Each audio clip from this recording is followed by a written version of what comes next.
Happy Monday, Flosstube. It is Monday, January 20th. My name is Caroline, and this is a channel all about cross stitch and a little bit of other stuff as well. Multi-craft tool, knitting, sewing, so many things, so many things. So welcome. If you're new here, thanks for coming by for a visit. And if you've been here for a long time, thanks for coming back to hang out with me. I have a lot to share today. I didn't think I had this much to share, but as I was collecting it all together this morning, it's a lot more than I realized. So grab a drink and let's get started. Pardon the pile of stuff beside me today. I've got some work to do, some sewing work. More on that later. Okay, so every Monday I start off with a giveaway, and this is the Because Monday giveaway. Because it's Monday, we all could use a little bit of a treat, something to look forward to, something to maybe get excited about if it's something that you would like to maybe have me send to you. So the way that you can enter for these giveaways is over on the Facebook group called Friday Off the Grid, and you can join us over there. It is a very active group, full of amazing, kind, generous stitchers with truly phenomenal work, and it is a pleasure to moderate and be a member of that group, because it's you're never disappointed when you go on. There's always some beautiful stitching and some encouragement for your own projects, and it's just a really nice place to hang out and share. The main sort of focus of that group started as a Friday night kind of not virtual hangout per se, but the idea is that we stitch for 6 hours on Friday night. We call it our Friday Off the Grid party. We put our party pants on, which is usually a pair of yoga pants or cozy pajama pants, and we try to put in 6 hours of work, dedicated work on our current project, and then share beginning, ending, middle, frogging, whatever may come about. So that's all about the Facebook group. That's where you can find this giveaway, and all you need to do is leave me a comment that is below the picture of the current weekly giveaway. So last week's giveaway was a Victoria sampler, beautiful sampler, that was given to me by my friend Shell, who is also a fellow Canadian. I'm here in London, Ontario, Canada. I didn't say that at the beginning, so hello to all my fellow Canadians. Out in Newfoundland, are you still digging out? I bet you are, because Newfoundland had over 70 centimeters of snow, and some of the footage that was coming out of, you know, like some of the funny stuff, right? You know, people opening their doors and it's a snow door, it's a snow wall in front of them, and how they dig themselves out as, you know, buckets of snow into the bathtub. Just phenomenal. We also had a lot of snow over the weekend, but nothing like the East Coast. So glad to hear my friend Patty Brake from Newfoundland. She was without power for 3 days. Pam's Crafty Corner. I don't think Pam ever lost power, but some of the footage out of her window from watching, you know, their cars get buried by snow, quite something. Darling Whimsy Designs, also out there on the East Coast. Phenomenally beautiful country we live in. We are so lucky. East Coast, West Coast, the prairies, the middle. If you're not Canadian and you ever have dreams of coming to visit our country, we're very fortunate. We live in an incredibly beautiful country, and I am happy to be an ambassador to tell you all about the wonders that are Canada. Beautiful place to come and visit. Okay, so that's another thing. I tend to go around my subject. So we'll get to the giveaway. We're headed there now. This is the Victoria Sampler Cottage Garden Sampler. So this was the giveaway from last week, and I had 132 comments for this chart. The random number generator chose comment number 82, who was Sarah Brown. So congratulations, Sarah. You are the winner of the Victoria Sampler chart. It's there. That's better. And if you message me your address, I will get this out in the mail to you. I'm usually a little bit behind in sending out giveaways, so if you win something and you haven't received it for like a month, that's not unusual. I tend to gather them together and then send them all out at the same time, because I give away a fair bit of stuff, so it's just easier for me to sort of batch that task together to label and postage and all that stuff. So this week's giveaway is a shepherd's bush pattern, also generously given to me by my friend Shell for you. So this is, oh, this is adorable. So this is from 2009. Very springy, very Eastery. It's called Hide and Seek. So yeah, this is from 2009. And you'll notice that there is a large button at the bottom of it. They call it the shepherd's bush egg button. That's the embellishment there. Now, I don't have that button, so I'm sending this chart without the button. I think you've got a couple of options here if you win this chart, or if you'd like to stitch this chart and you find it somewhere for your very own. You could either, I was looking at it, you could easily copy a few more of those leaves that are there and stitch those down there in place of that egg. There's space, there's plenty of space. Or the other option is, right on the back it says, this button is available at your local needlework shop, or if it is unavailable in your area, give us a call. We would love to send it to you. Now, Shepherd's Bush, they are in Ogden, Utah, and so you can find all of their information. If you win the chart, information's on the chart. And it's just lovely. I think this is one of those deceptive patterns, you know? A lot like Lindy Stitch's Rooftop Cocoa Shop. When we stitched that in December, you look at it and you think, oh, that's, you know, it's just a lovely small design. I'm going to be finished that in a night. It'll be no problem. And then you're stitching and stitching and stitching and stitching. And you're thinking, boy, there's a lot more stitching in this than I anticipated. And I feel like this pattern is a little bit the same, because there is some, you know, there's quite a bit of border there, and there's some back stitching in the border. I think that's focusing there. There we go. So I think this is going to provide somebody with a ton of fun. And I don't know who this person is, but the finishing on this chart was done by Alani Tingy, or Tingy. I'm not sure how she pronounces her last name. But can we all just pause for a moment and admire the finishing work that was done on this project? See that little pillow finish? Look at the detail that went into that.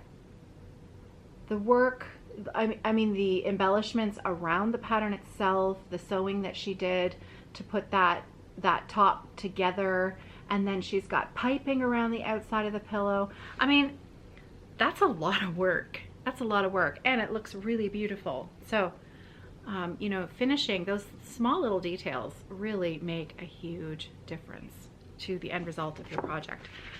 Phenomenal. Okay, so that's the giveaway for this week. And next, I don't have any finishes to share today.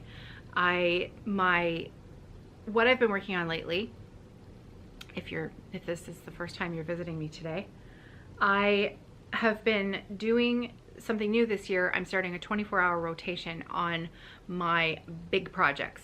I have a number of big projects in the works. It's the reason why this podcast is called From the Stash Pile. And I'd like to see some substantial progress on those pieces this year. So I'm picking one, and then I'm putting 24 hours of solid dedicated stitching time using my timer in the countdown, you know what I mean, right? I start at 24 hours and I just set the timer and it's counting down to 0. I'm not going up, going the other way. So I'm not using it as, I'm not making any sense. Okay, so my current timer for my current project is sitting at 16 hours, 42 minutes, and 23 seconds. So that's where I'm at with my current whip, which is Amtrak. And I think I've made some decent progress. So I started at 24 hours. And so that's the amount of time that I have spent since last Monday, because that's when I started my next. I was working on Sevan, finished my 24 hours on Sevan, switched to Amtrak. Now, I didn't have any stitching time most of the weekdays last week. Monday through Thursday, I think I stitched maybe half an hour. Maybe. I don't even know if I did that. The majority of my work started on Friday evening. After we had guests over for dinner on Friday.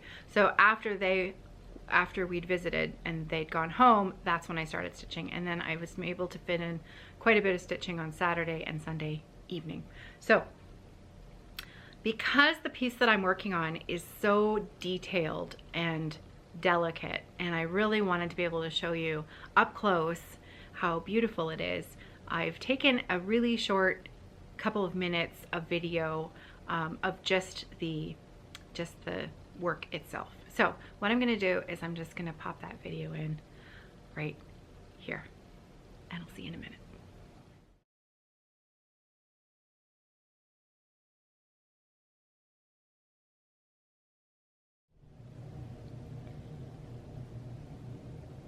So here we go. You can see that I have now fully completed the halfway point. So I had a little teeny bit of fill-in work to do right there. Just these little guys in here, a little bit here, and then over here is where the majority of the last little while of work, of where I've concentrated. So this was the flower that I stitched in Friday's Stitch With Me video. And then I came over here and I finished all the way up to the top of that little border there. These two star motifs, this gray border all the way up there. I fully completed a secondary motif here, a little bit here, and then also this was the little, I think of that as like a little star flyer from Star Trek. That's just what I see when I look at those little guys. So I completed those motifs, and then I worked my way up here, and I loved stitching this snowflake here. That was really fun. Really, really beautiful. So I am just, I'm having a ton of fun stitching this. And I think when I stand back, I can actually see substantial progress. So I'm pretty pleased about that. Can you hear who's snoring over there?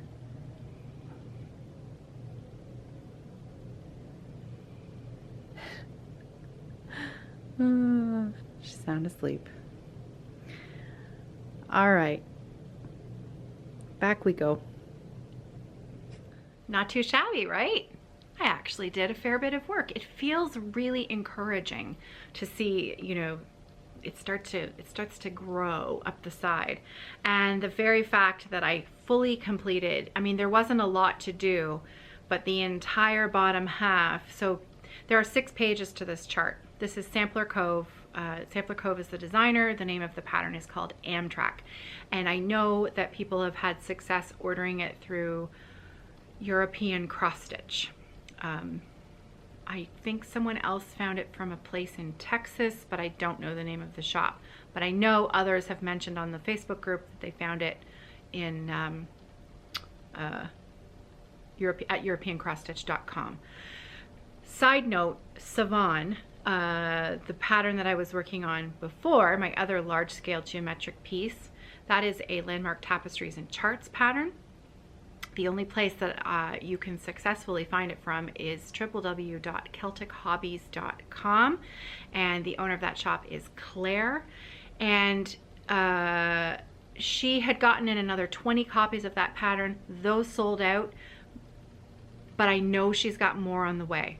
So if it says sold out, just put your name, add your name. You can be emailed about updates and stuff like that. There are more of them coming. if they're not already back in the shop, because this was last week that Claire leaves messages down below in the comment box. So if you're wondering about Sevan and its update status, check below. Last week I actually pinned her comment to the top. She is also donating $1 from every pattern sale of Sevan to Muscular Dystrophy Canada. So thank you, Claire. So Amtrak Sampler Cove. I am stitching that on a 25 count even weave with 1 strand of floss over 1. So it's nice and small. I'm using a discontinued silk. So I had someone asked me last week, and here's the thing. I get a lot of messages, a lot of amazing, lovely messages, email, Facebook, Instagram, YouTube. You know, there are even 2 places on Instagram, because I have a more personal account, and then I have the business account. Then there are Shopify messages for the small business. So there are a lot of places where I get messages. I really do my best to answer everybody, but sometimes some of the smaller questions on more of my personal stuff, if I don't answer it immediately, it's really easy for me to lose track of where I saw it. And I'm going to apologize, just a general apology. If you've asked me a question and I've missed it, I am really, really sorry. And I hope you'll forgive me. I receive a ton of messages, and I really do my best, but it is just me doing my best to try and answer everybody and get everything done. So if I've missed your question, I apologize. However, hopefully the person that asked me that is watching this. She wanted to know if I had a suggestion for a replacement for the blue that I'm using in my Amtrak, and I don't. I'm sorry, I really don't. And frankly, what you really need to do is to test out those colors all together. So I could give you a suggestion for the blue, but you need to hold it up together with the red. The red and the blue are the 2 most important to get right together. That's if you want to do red, blue, and gray. You can do 3 other colors, whatever you want. Purple, gold, and teal. Whatever you want. So I don't have a suggestion, a recommended replacement for the 3 colors that I'm using. I just recommend that you do your best to just try and look at them together and use your eye and choose what you love, because that's really what matters. Not what I love, what you love. And then you can't go wrong with your stitching. You'll be happy with it. Okay, the other thing that I did this weekend, because Sampler Cove, oh, and I worked on my sock. It's not my sock. These are socks from my father-in-law. I keep them in a bright bag because they are very gray. I love gray though. You know, I don't have a problem with gray. It's just, I love bright colors too. So I showed on Monday, then I showed on Friday. I'm just gonna keep showing these because this is really encouraging me to keep going. So I know it won't look like much to you, but I finished my gusset decreases and I have knit another full inch past the gusset decreases. So I'm well on my way to having something that looks like a foot of the sock. So if I keep this up, my father-in-law may have a pair of socks by the end of March. So that's the goal. I know I said February, but on Friday I talked about, I can't remember when I talked about it. I know originally I said February, but he's not coming home until the end of March, and I know full well I am never going to finish that pair of socks by the middle of February because I have so many exciting things going on and happening, and I'm fitting in this knitting where I can because I want to finish them for him. End of March is doable, and it won't make me crazy. So that's my sock, and that's all of the sort of personal stuff I worked on. The other thing that I made, that I sort of puzzled out and made, and I've made one before, but I made a Grimeguard. So I made a Grimeguard, and I even put my tag in it because I'm sure you can guess what's coming. I'm working on Grimeguards for the shop, And spoiler alert, the reason I'm working on them is because I would really like to include them as part of the kit that I am putting out with Michelle Bendy on February 1st. So this is the fabric that I'll be using for Michelle's pattern. I'm all ready to go, and I needed a Grimeguard. Now this is not the fabric that will be used for the Grimeguards for the kit. And I should stop calling it a kit, because actually this is the first time it's not really one particular thing. It's more like a collection of things. So I'm getting kind of excited about it. And I've been working really hard at, you know, current items that are in the shop. I've had a few new bags come out, but also at the same time trying to manage my time so that I'm working on the new things that are coming out for that collaboration with Michelle. And I'm really excited about it. And I really love these Grimeguards. So let me show you what I did. If you sew, there's lots of tutorials online. It's not difficult. They are fiddly. But again, there are lots of tutorials online. If you're capable of using your sewing machine, there is no reason why you cannot make your own Grimeguard. And they're very handy things to have. So,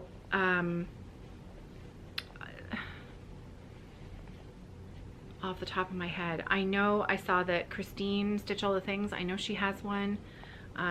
You just do a Google search. There's a whole pile of them, I promise. So this is the one I made for my 8-inch square Q-snap. I used a slightly thicker elastic. It's slightly thicker than most of the patterns for these things call for a 1/4 inch elastic. Mine is edging on just past a 1/4 inch. I think it's 9 millimeters. 9 millimeters or 10? No, it's not 10 millimeters.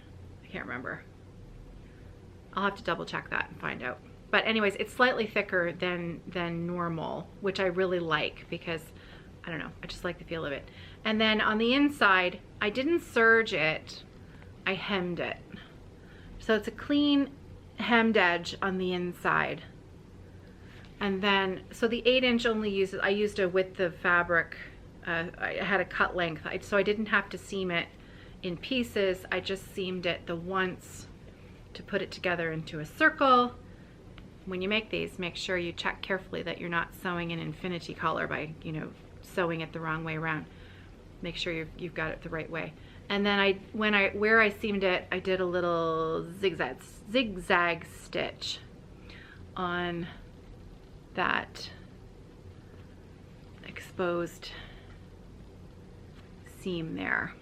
So that would be a little bit neat and tidy. So, and I put my tag on there. I'm not trying to toot my own horn, but I love my tags. Got a little Canada flag on the. So they please me. So yeah, not too shabby. Now I am not overly quick at making them, so I have some practicing to do over the next week so that I can speed up my process on these little guys. They're not hard, they're just a little bit fiddly. So if you sew, like I said, no reason why you can't make one for your very self. So ta-da, Grimeguard, done and done. So that's what else I worked on this weekend. Now, upcoming plans for, sorry, I lose a lot of hair. You can imagine I got a lot of hair. I used to have probably double the amount that you see now. That's how much hair I used to have. My daughter inherited my hair, and hers is, she has beautiful hair. But you know, as we age and we start to lose hair, it's actually, my curls are a lot thinner than they used to be when I was a teenager, and I lose a lot of hair. So I'm constantly, I think I shed almost as much as the dog does. I'm constantly picking long hairs, and whoever does the vacuuming is not very happy with me usually. So how did I get there? Right, I was picking at my front. So just in case you were wondering why. Okay. You're gonna get all kinds of things today, I think. So upcoming plans. for this week. This coming weekend is the one of the events put on by Jen Lee of Quirks and Stitches. It is the hashtag 24 hours of cross stitch. And I fully intend to participate. I'm kind of excited. Now, Jen has videos out on this event, so I am not going to go into detail about this because it's her event. Just wanted to let you know that I was going to be participating in it. There's a Facebook group, hashtag 24 hours of cross stitch. I will try to remember to link to those groups below, both Jen's video and the Facebook group, so that you can join as well. And there are sort of two schools of two camps, as it were. There's hashtag Team Caffeine, people who try to stay up and do the full 24-hour rotation. And then there's hashtag Team Sleep, those who tend to break up their 24 hours into 2 or 3 over the weekend with breaks in between for sleep. And I will be hashtag Team Little Bit of Sleep, because I would like to try and fit my 24 hours into Saturday and Sunday as compact as I possibly can. So first step for me is going to be completing my 24 hours of work on Amtrak. And because I know I'm going to finish that up during the 24-hour event, I have a couple of projects lined up that I'm going to get into once my timer goes off for the Amtrak timing rotation.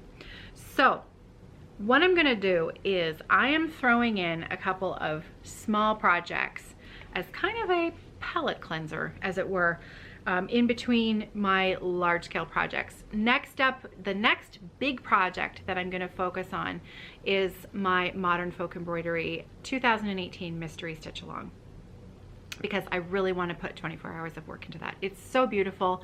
I haven't worked on it since probably a year ago was the last time I worked on it, February last year, and I am itching to get back to it. So that's my next big piece. However, before I get to that 24 hours, I'm going to put 24 hours in on 2 small projects. It might only be 1 unless I finish it in the 24 hours, and then I will add in the second one. So I'll show you what I've got. Now, this was a project bag that I made ages and ages and ages ago, and it's a Christmas project. It's a Christmas whip, but I put it in here because I took it with me on vacation to a warm, sunny place, and I wanted my project bag to look like it fit in. So that's why I've kept this project in here, because it reminds me of my vacation. And this was last March break. So I have not worked on this project since last March.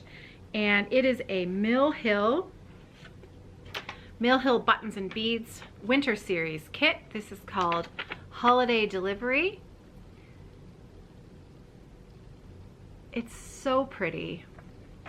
And here's where I got to. So let me put it, otherwise you won't see the thing there. So that's the amount of stitching that I got done last March break. It was the only project I took with me on March break, cross stitch project. I took 1 knitting project and 1 cross stitch project. Funny story. This was not a great project to take on vacation because the lighting wasn't great where we were, and the pattern itself is like, these kits can sometimes be difficult to read because the back stitching and all of the lines and stuff is laid over top of the pattern. There's just the one pattern. You don't get a separate chart for the stitching and the back stitching, which sometimes you will get in various patterns. But this one is just one pattern, and it's a little bit small. It can be a little bit difficult to read. The lighting wasn't great where we were staying, and I didn't have any of my extra lighting or magnification or anything like that, so it wasn't a great project to bring. However, I was knitting on my project, and I was loving the shawl that I was working on. So I thought, okay, well, I'll just use this. The project that I work on the most will be my shawl. But then I accidentally sat on one of my needles, and it broke. it broke. I broke a needle. Snapped my needle because I sat on it. So then I was like, oh, well, what am I gonna do now? Now I know, because people said, well, find a yarn shop and, you know, buy a new needle. There were no yarn shops where I was. None. None. No yarn shops. We were on a little island. There was no yarn shops and I had no options. I had no needles. I had no nothing. And so I thought, okay, well, that's it. I'm going to have to cross stitch. I'm going to just have to, you know, figure it out. And so I only worked during the day by the window, and at night I read my book, and actually it was lovely. So I probably got way more stitching done on this project than I would have if I hadn't broken my knitting needle. And because it is one of those kits that comes with all the floss, you know, all sort of muddled up, all I had with me, I had to be creative in how I sorted the floss. So John usually likes to drink Corona on vacation. So I had a beer box. So I tore up the beer box and made floss cards, you know, and so that'll remind me of my vacation too. So even though it's a Christmas project, it reminds me of holiday time, which is kind of fun. So that's what I'm going to go to next. After Amtrak, I'm gonna go to that and reset my timer and go for 24 hours. Now, I don't foresee finishing that in 24 hours. It's one of those things where you look at it and you think, oh, surely I could finish that. I'll finish that in 6 hours, it'll be done. But I don't think it'll happen because there's a lot of beading and a lot of back stitching and all that malarkey. However, you know what's in here? Let me find it. Because, oh, where did it go? There it is. You know what's in here? There's a beading needle in there. You might just have to trust me. Let's see, does that help?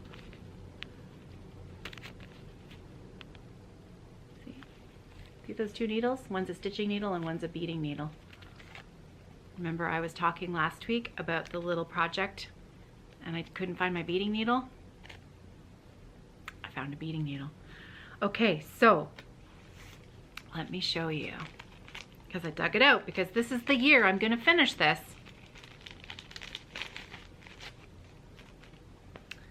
There must be something about these little Mill Hill kits, probably because they're so portable, because it was March break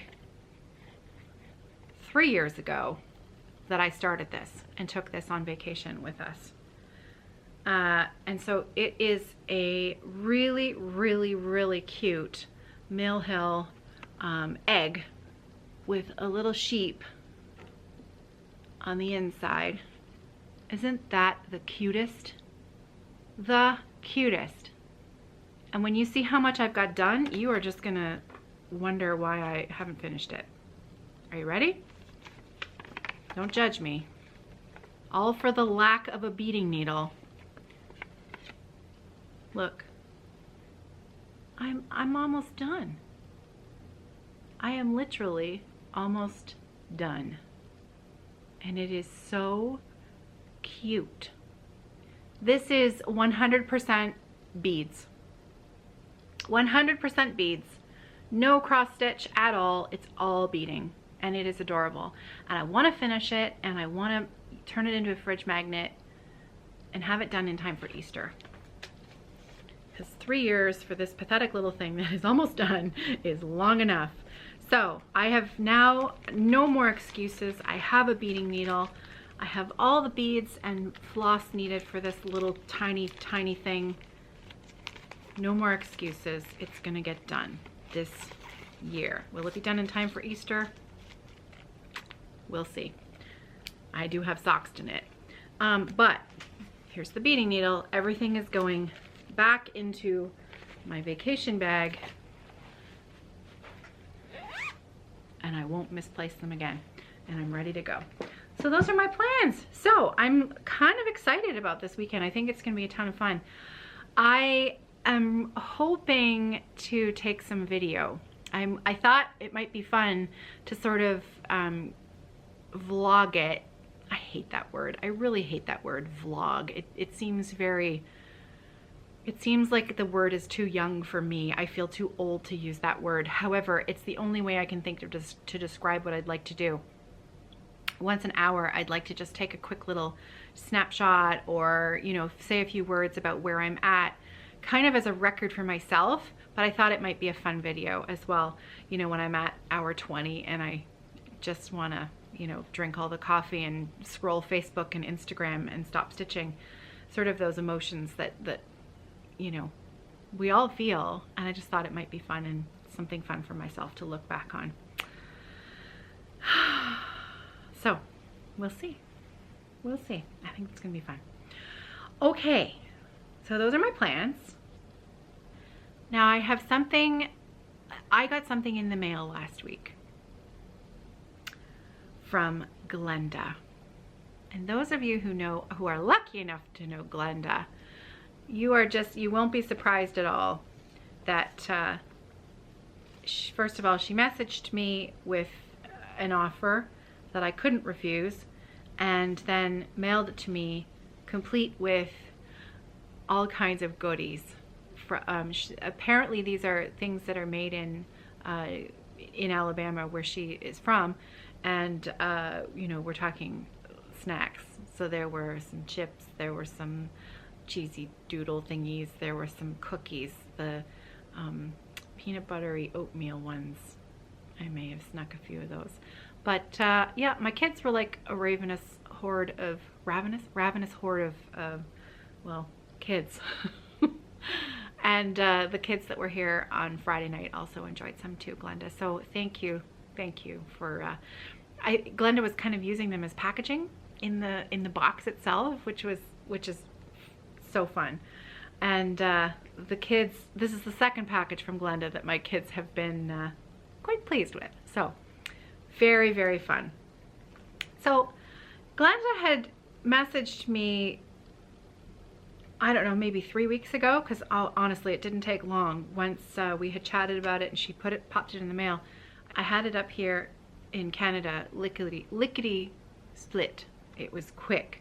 So I'm actually going to read you the card that Glenda sent me, because I think this kind of explains it quite well, and I think it's just a beautiful, beautiful thing. First of all, a beautiful thing that Glenda's done, and explains a little bit about the treasure. So, Caroline, please enjoy items in the box. The needlepoint panels are yours to use as you see fit, as is the Cardinal.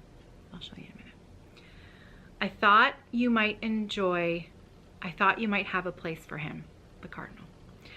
I purchased a lot of cross-stitch / needlepoint pieces, supplies, floss, etc. from an auction. All I know of the original owner was she had passed, and her husband didn't know what to do with all of these items. Hopefully, he will have more to sell. I believe she is happy knowing this part of her collection is being spread across the globe. Have a blast, Glenda. I mean, did you just get a little chill? Did you just get a little shiver? Because I felt a little shiver knowing that,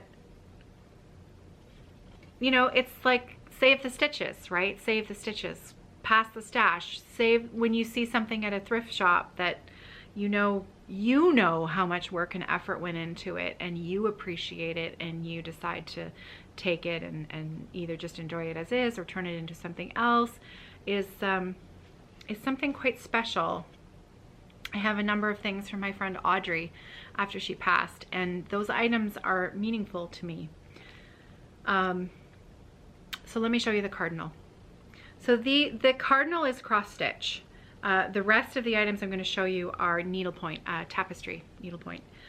So the Cardinal is completely stitched.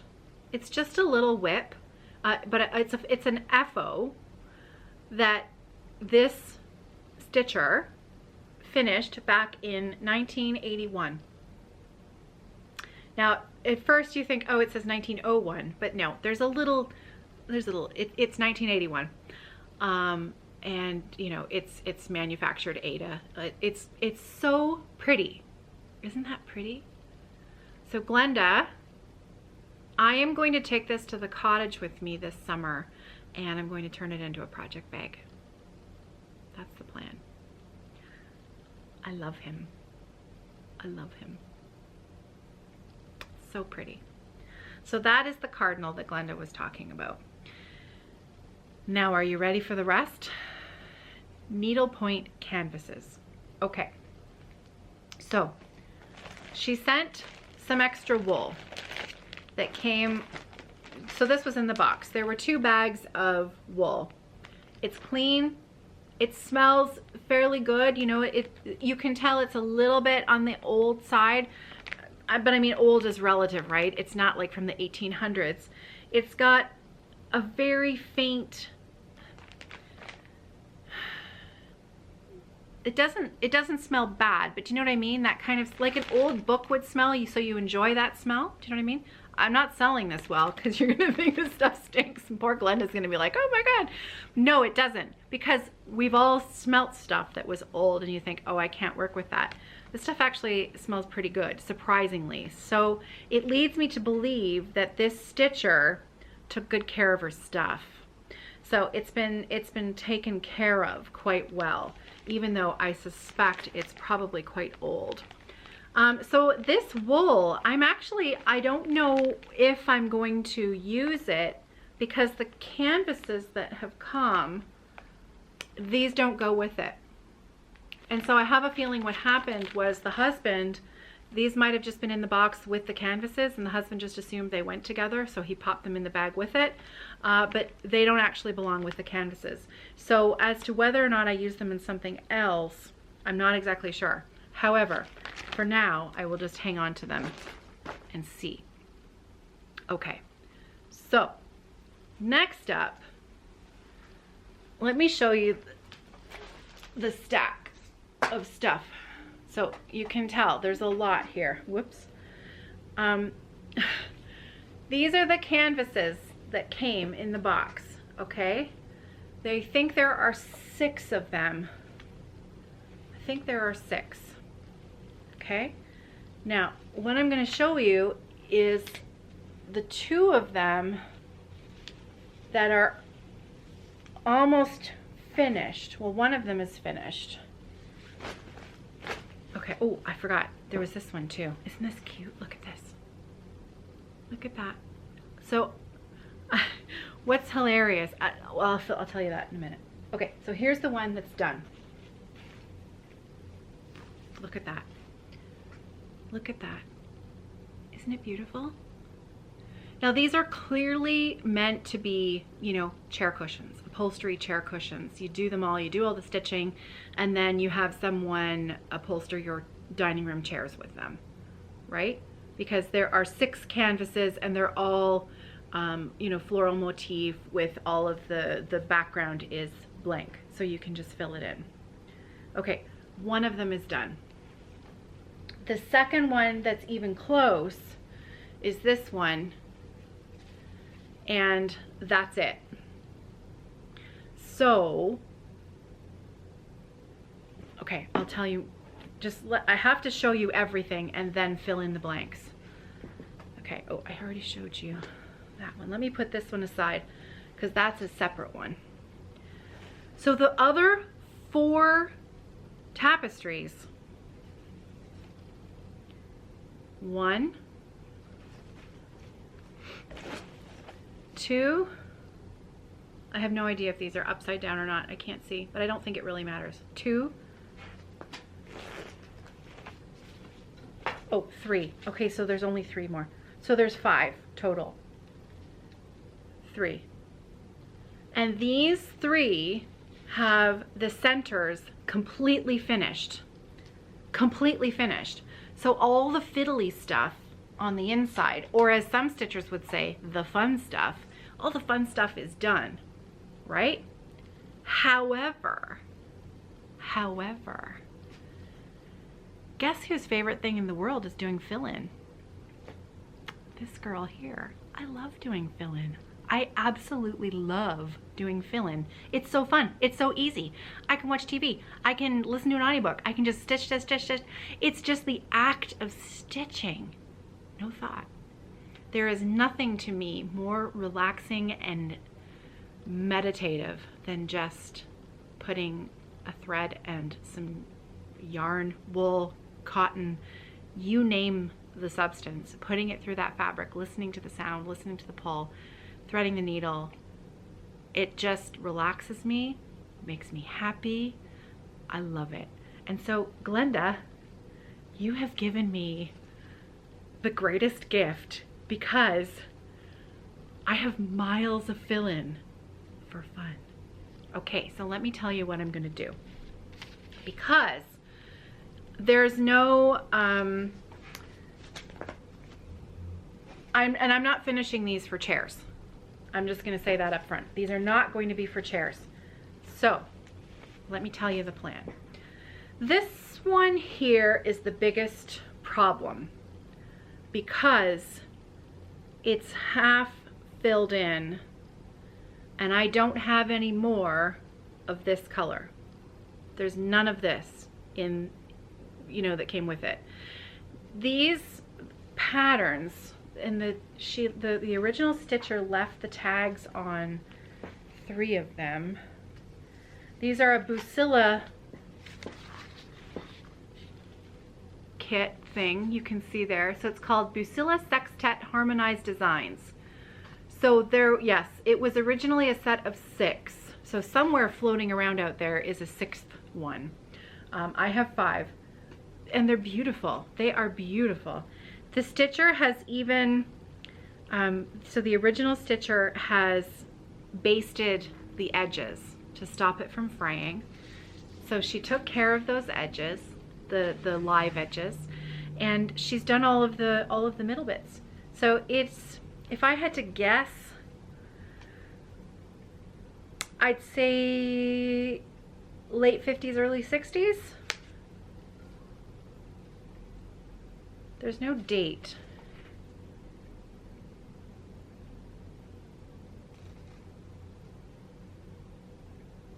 Made in Taiwan. No, there is no date. So what do you think? Do we have any experts on labeling? What would you say? 50s, 60s? Here's the Silla chart, Silla graphic there. So what do you think? And again, like I said, you can tell that they've been packaged up and not aired out for a while, but they smell good. Like they don't smell, you know, they've been cared for. They've been stored well, which is, you know, sometimes with stuff you get from auctions or things like that, that's half the battle. These things are actually in really good shape. So, like I was saying, this one's problematic because I can't duplicate this color. And I've tried, let me show you. I have some leftover wool, and what's amazing is the one that's done, how it changes in how that canvas feels. It feels good, you know, it feels like you're ready to do something with it.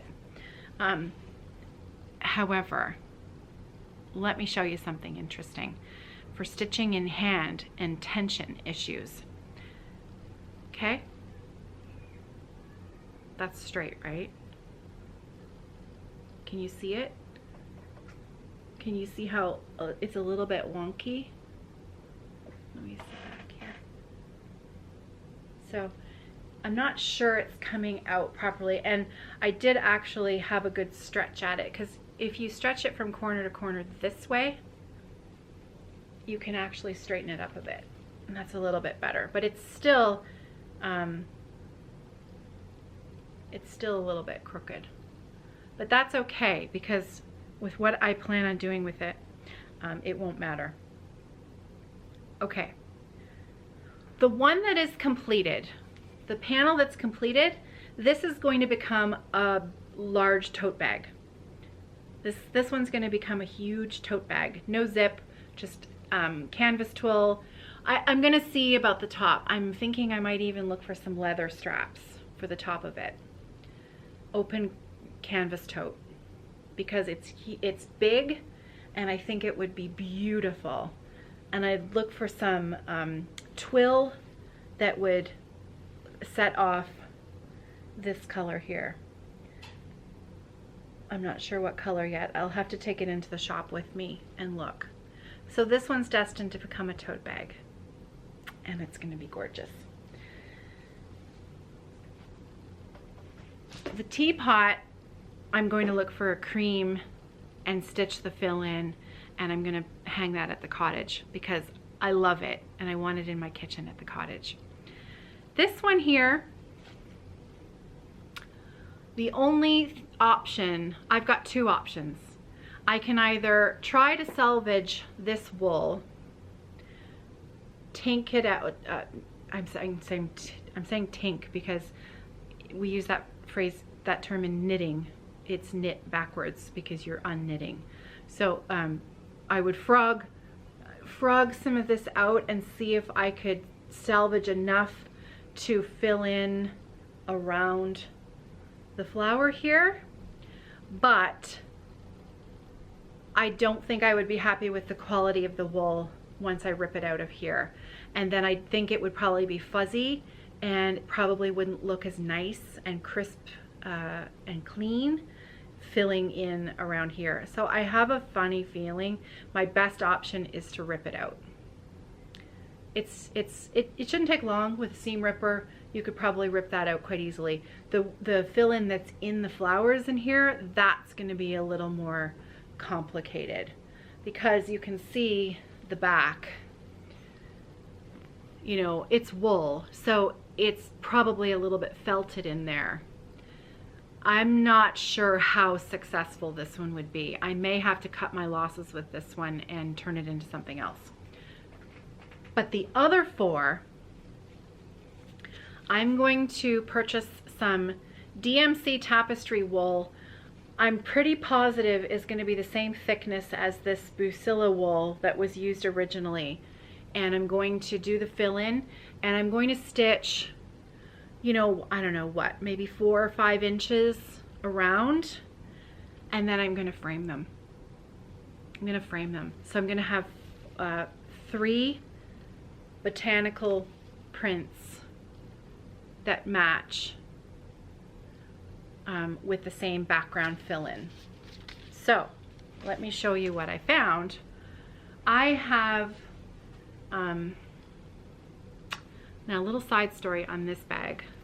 This is one of the first project bags I ever made, way back when. And I used my lining fabric in here. Can you see the polka dots on there? Not sure, there you go. See those polka dots? That lining fabric with the polka dots was part of, I'm gonna say about 5 yards of fabric that I got after my mother-in-law passed away.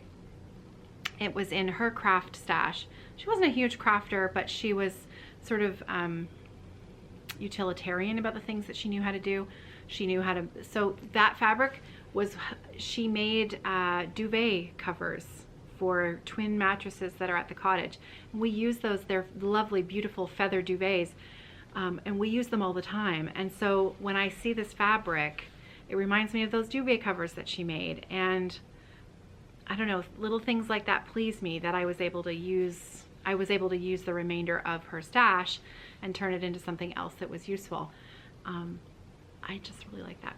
So in my little treasure bag here, I have all of the leftover skeins of DMC Tapestry Wool from the, oh my goodness, I use this book all the time. My tapestry, my Beth Russell, excuse me, Beth Russell tapestry that, you know, the orange tree with the birds. All of my leftover wool is in here. Do you see what's sitting on top there? Because I already pulled it out. I already looked at it. This one right here.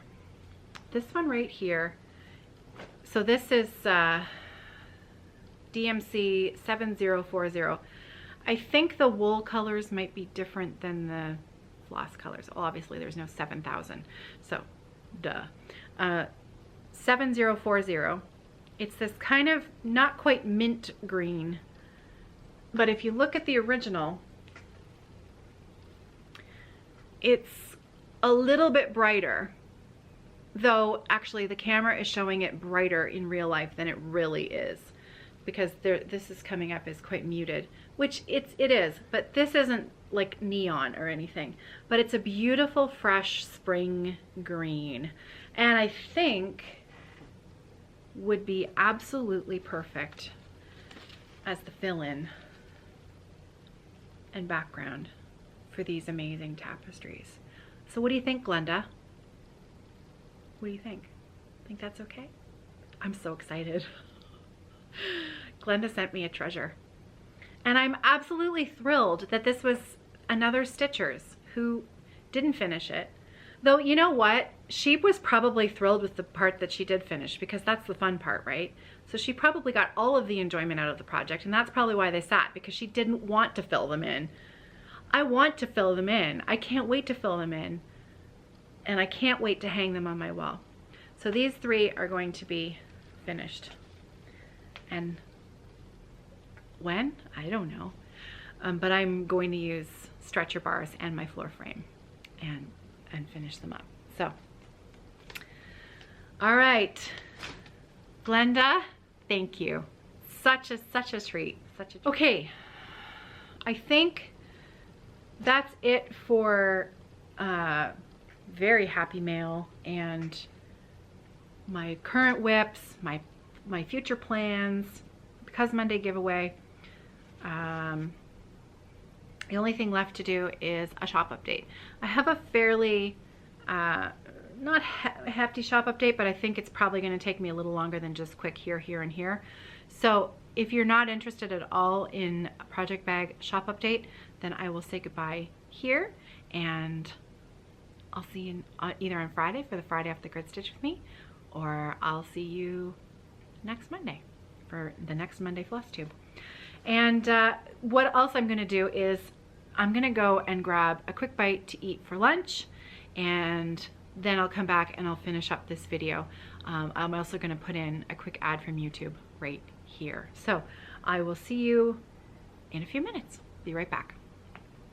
Okay, so I've come back upstairs to have a quick peek at my tapestry and the colors in my tapestry. And I have a feeling, because I was thinking that minty green that I picked out was a little too light. And I think it was the one used here in the woodpecker. And the color that I'm going for, I want it just a little bit warmer. So if I look here to the outside of this leaf there, I think that's the color that I want. And guess what? I have some. 7402.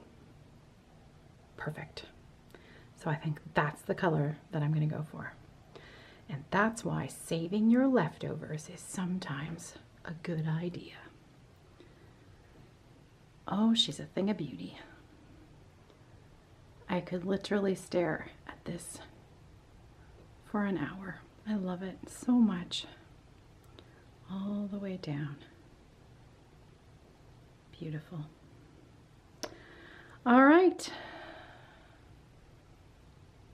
So, what do you think? Do you agree?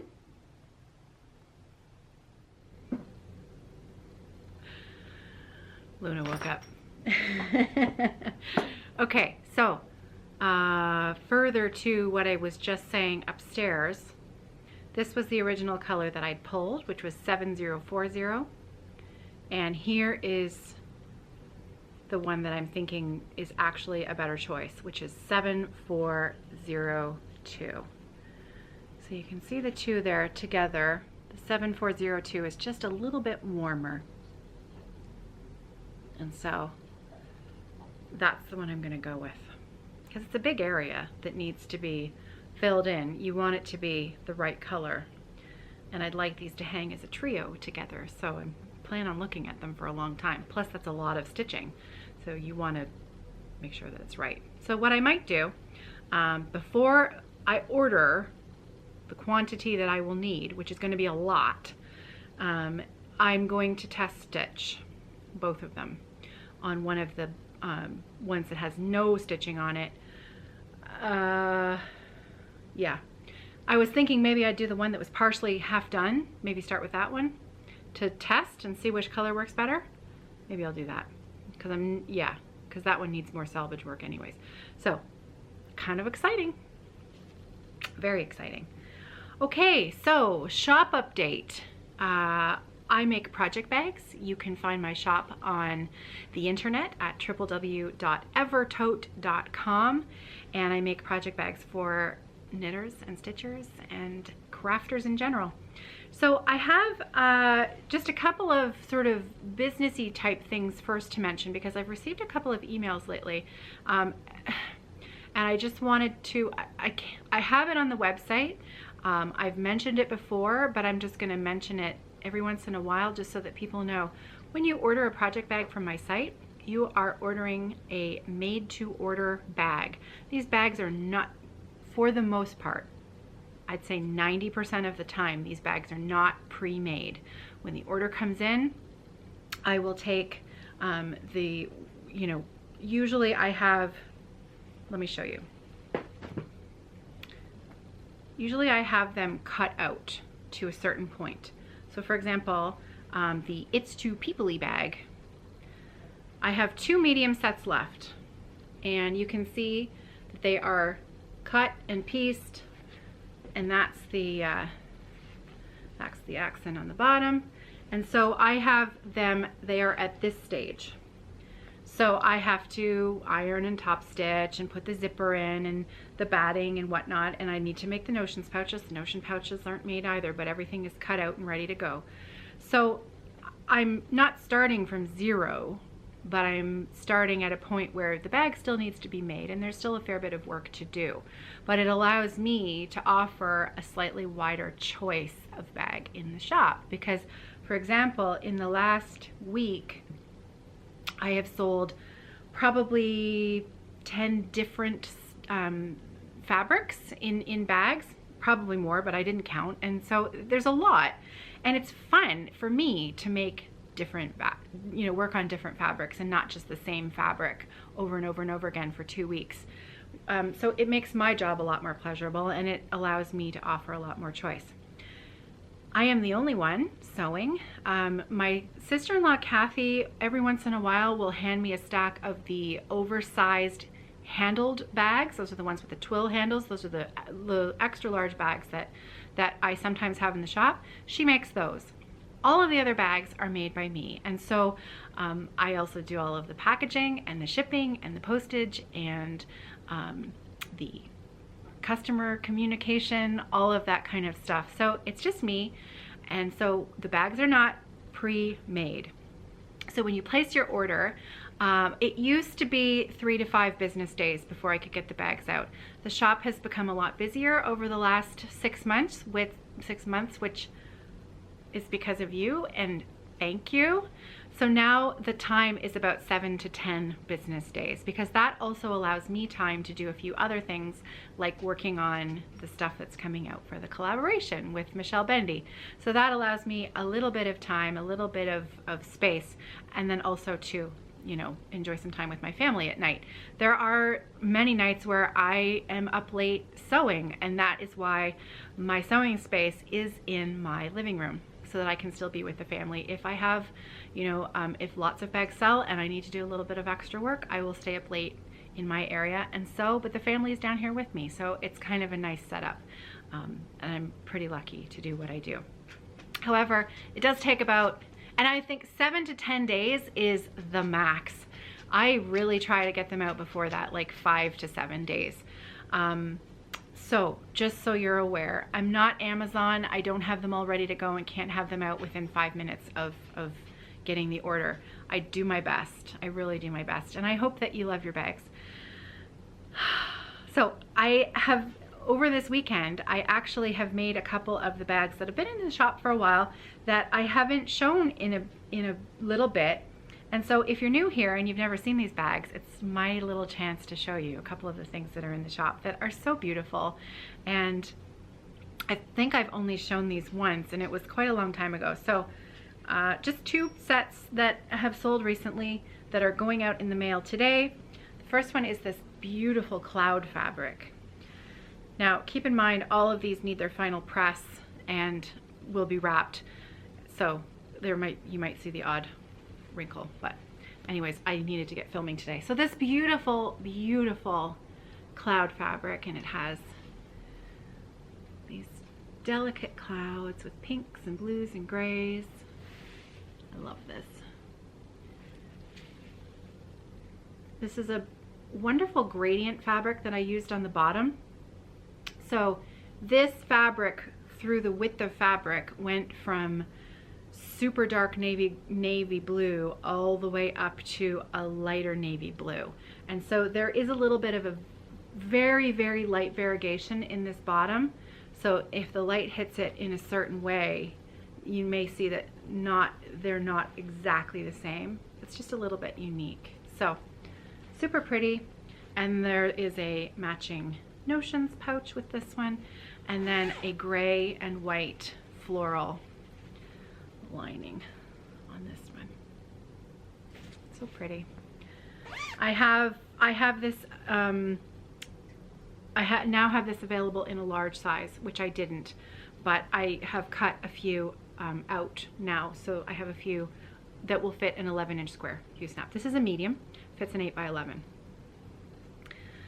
The other one that I made up recently that's also going out in the mail today is the road trip bag. So this is the large size, actually. This gives you a good idea. So this is the road trip bag. It's super fun. It's like a caravan of campers and old-fashioned cars, bunting. It's so cute. And then this topper, I love that print. And then what I did was I carried that print into the inside as well. So that's the lining, and it comes with a matching Notions pouch there. So I don't use iron-on interfacing fleece, the fusible fleece. That's what I was looking for. I don't use iron-on fusible fleece. There is absolutely nothing wrong with iron-on fusible fleece. I just use an 80-20 quilt batting. It's just my preference. So I sew it in. It's not ironed on. I find that it gives me a nice soft end finished product, and I love it. So just a personal preference. I own lots of bags that use an iron-on fusible fleece. This is just my preference.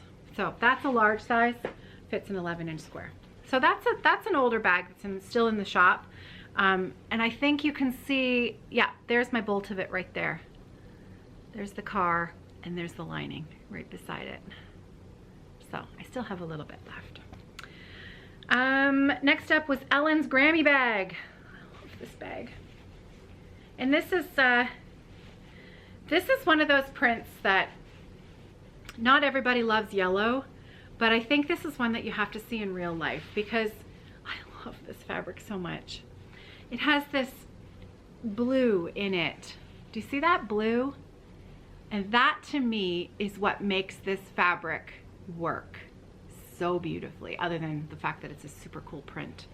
But I've paired it with this beautiful, almost pale lilac periwinkle blue, grayish blue. It's hard to describe the actual color, but it matches pretty closely a few of the tints of that blue in the fabric up there. And so this was the bag that I put together for Ellen to give her a Grammy for doing her music video back at the beginning of Flossmas. Comes with Notions pouch, and because she's rock and roll, a chevron pattern on the inside. This is a large, so I have these in large and medium flats. So side note, I was supposed to get some wedge totes done in the shop yesterday, and it just didn't happen because I still have a lot of other work. I posted some new bags on Instagram Wednesday night, and so I am currently working on those bags and trying to get those orders out in a timely manner. I had a couple of wedge totes that were on my finishing pile because of Valentine's Day, and I had the fabric, and I just wanted to make them. this was a few weeks ago. So I finished them up on Sunday and I listed them. I only have two sets. These are wedge totes. So this is, it's a beautiful, delicate, and I've used this print before. I actually used it as a notions pouch. Some of you may recognize these if you bought the Flossmas bag last year. So I used this print. It's got a notions pouch. I used it as the main fabric. There's a strap, carrying handle, red zip, polka dot bottom, and then the lining is a cameo print, which is so pretty. So it's romantic. These fit an 8-inch square Q-snap, 6-inch, 8-inch. Excuse me. Sometimes you can cram an 8x11 Q-snap if you don't have a Grimeguard on it, but it's a bit of a tight fit. So that's the bottom. So you've got plenty of room for all kinds of goodies in there. And that comes with the notions pouch. So again, excuse me, I only have 2 sets and they are both made and ready to go. And they're listed in the one-of-a-kind section, because that's all I will have for now. I did put 2 new fabrics in the shop last week. The first one up is one that is so cute. Okay, so I'm calling him the Stash Squirrel because we've all been a little squirrely now and then. He's so cute. So this is my Stash Squirrel. And I've got it in a medium and a large flat. It comes with a notions pouch. And the lining is this beautiful natural cotton that is almost exactly the same shade as the natural cotton that's in this fabric. I love it because it's got that organic cotton look where you can see in the fabric. I'm not sure it's going to pick it up. But can you see there's a little bit of, you know, there's a little few flecks in there. You can tell that the cotton is that, you know, heavy duty, thick, organic cotton. Well, the lining is the same. I bought a bolt of it and you can see there's a few flecks in it. So it's not, you know, there's nothing wrong with it. It's the fact that it's just that little bit of natural cotton and it's within the fabric itself. I think it's quite lovely. So that's my Stash Squirrel, mediums and larges. And then there's the budgie bag. Last but not least, the budgie bag. I know, right? I am in love with this bag. This one in particular because it's birds and it's this beautiful pale pinky peach color. I mean, how cute are those birds? So obviously fabric placement will vary. Let me show you. I'm going to show you the back panel. So there you go. I'm trying to make sure that the front panel has a pair fairly prominent. Budgie's in love. So I've got an olive green twill on the bottom. And then I've got the notions pouch for Ellen's Grammy bag. I used that as the liner on the inside because the gray matches the gray in the bird pretty perfectly. And the notions pouch, hot pink. So that's the budgie bag. I have this listed as large and medium. So as far as wedge totes go, if you would like a wedge tote in either budgie, squirrel, Grammy bag, I can do the Grammy bag, I can do the road trip, I can do all of the bags that I've shown you today except for the one-of-a-kind stuff. I can do those all as wedge totes. You just have to message me because I don't have them listed, but I can easily make them if that's what you would prefer. So message me and we'll figure it out. And I think that's it. I think that's finally it. Okay, it is now 1 o'clock, which means it's time for me to get ready for the flute choir ladies who are coming. We had a lot of snow this weekend, so I have to put some salt down on the driveway. It's pretty snow packed, and John plowed it a couple of times, so it shouldn't be too slippery, but just in case, I want to put down some salt, and I need to get my music and stuff ready for that. And then after I'm done that, I will edit this video and do some more sewing. More sewing is on the agenda tonight, and walking the dog. Luna, update on her paw. It is definitely, the medication has just kicked in again. And just this morning, I've noticed that it's getting that.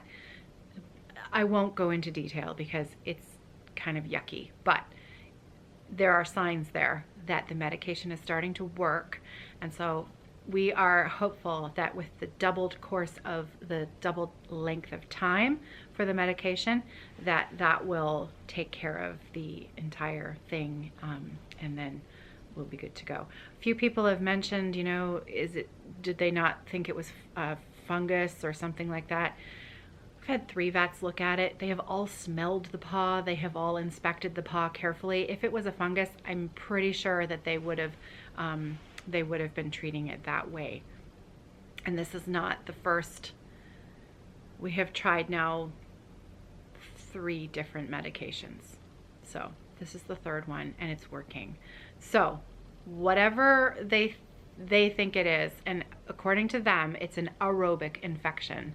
That's the best description I can get. I'm not a vet, but that's what they recommend. The Epsom salt baths didn't work, made it worse. So it doesn't smell like a fungus. Does that make sense? See, I told you it was gross. It was really gross. So, you know, anyways, I'm keeping the boot on when we go outside, and it is hopefully this will do the trick. So that's it for me, and I'm already excited to get back to my stitching, but I think probably today, tomorrow, and Wednesday, I'm not gonna have, just like last week, I'm busy this week. I won't have a lot of stitching time over the next few days, but come this weekend, hashtag 24 hours of cross stitch. I hope that I'll see you on the various Facebook groups. And that's it for me. Happy Monday, happy stitching, and I'll see you on Friday for Friday Off the Grid. Take care.